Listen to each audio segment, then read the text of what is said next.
प्रिय साथियों, आज हम माता सीता और त्रिजटा संवाद आपके सम्मुख प्रस्तुत कर रहे हैं। त्रिजटा नाम राक्षसी एका, राम चरण रति निपुण विवेका। उनमें से एक त्रिजटा नाम की राक्षसी थी।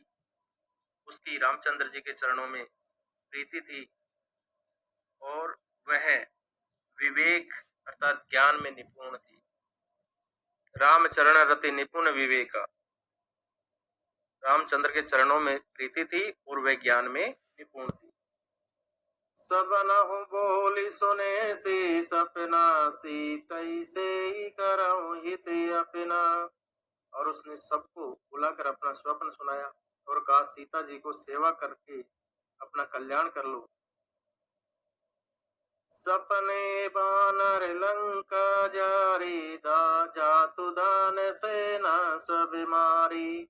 सपने में मैंने देखा है कि एक बंदर ने सारी लंका को जला दिया, राक्षसों की सारी सेना मार डाली। खरियारोड नगन दस सीसा, मुंडित सिर खंडित भुज बीसा। और रावण नंगा है और गधे पर सवार है, उसके सिर मुंडे हुए हैं, 20 भुजाएं कटी हुई है। ए विधि सो दक्षिण दिश जाई, लंका मनो विभीषण पाई। इस प्रकार से वह दक्षिण दिशा को जा रहा है और मानो लंका विभीषण ने पाई है। नगर फिरी रघुवीर दुहाई, तब प्रभु सीता बोली पटाई। और नगर में श्री रामचंद्र जी की दुहाई फिर गई। अब प्रभु ने सीता जी को बुला भेजा है। ये सपना मैं कहूँ पुकारी, हो यही सत्य गए दिन जारी। मैं निश्चय के साथ कहती हूँ कि यह स्वप्न कुछ ही दिनों में सत्य होकर रहेगा। दासु वचन सुनिते सब डरे, जनक सुता के चरण नहीं परे। उसके वचन सुनकर वे सब राक्षसियां डर गई और जानकी जी के चरणों पर जाकर पड़ गई। जैते गई सकल सब, जैते गई सकल तब सीता कर मन सोच। मास दिवस बीते मोहि, मारहि निशिचर पोच। तब इसके बाद वे सब जहां तहां चली गई। सीता जी मन में सोच करने लगी कि 1 महीना बीत जाने पर नीच राक्षस रावण मुझे मारेगा। त्रिजटासन बोली करे जोरी, मातु विपत्ति संगनिते मोरी। सीता जी हाथ जोड़कर त्रिजटा से बोली, हे माता, तू मेरी विपत्ति की संगनी है। तजो देह करो बेग उपाय, दुसे वीरो अब नहीं सही जाई। और जल्दी कोई ऐसा उपाय करो जिससे मैं शरीर छोड़ सकूं। विरह ऐसा ही हो चला है, अब यह सहा नहीं जाता है।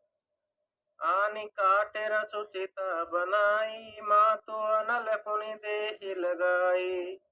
काट लाकर चिता बनाकर सजा दे हे माता, फिर उसमें आग लगा दे। सत्य करहि मम प्रीति सयानी, सुनो को श्रवण सूल समय बानी। हे सयानी, तू मेरी प्रीति को सत्य कर दे। रावण की सूल के समान दुख देने वाली वाणी कानों से कौन सुने।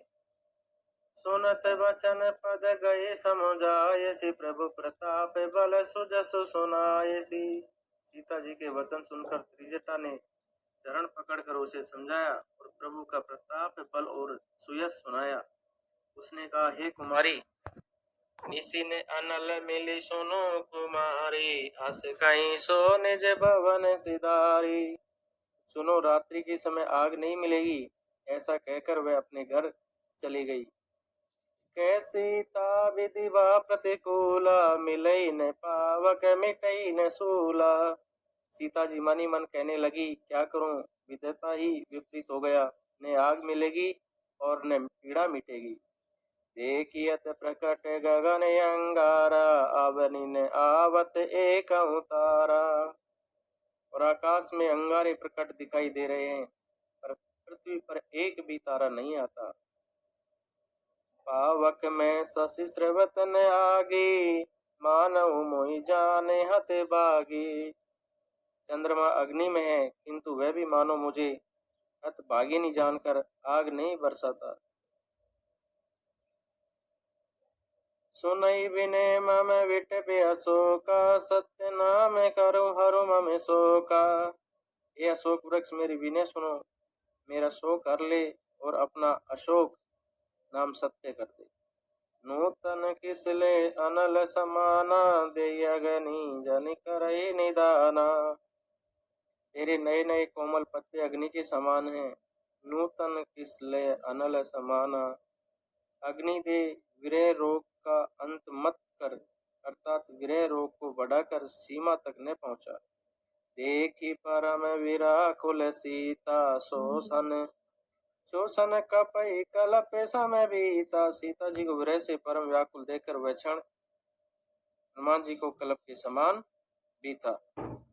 और इस प्रकार से सीता और त्रिजटा का ये संवाद संपूर्ण होता है। जय श्री राम।